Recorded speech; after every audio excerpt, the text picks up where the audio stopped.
சாமி இந்த வேலையை பார்த்தது? விடாமுயற்சியை விட இது வேற லெவல் முயற்சியா இருக்கே.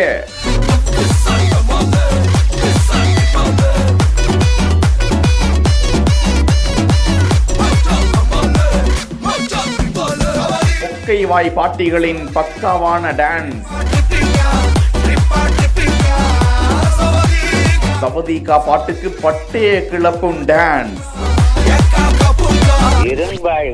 நெல்லை மொக்க பாய்ஸ் என்கிற இன்ஸ்டா பக்கத்தில் தான் இந்த மூதாட்டிகளின் கலக்கல் நடனம் வேற லெவலில் வைரலாகி கொண்டிருக்கிறது. பாட்டிகளின் விடாமுயற்சி வேற லெவல் வெற்றி அடைந்திருக்கிறது.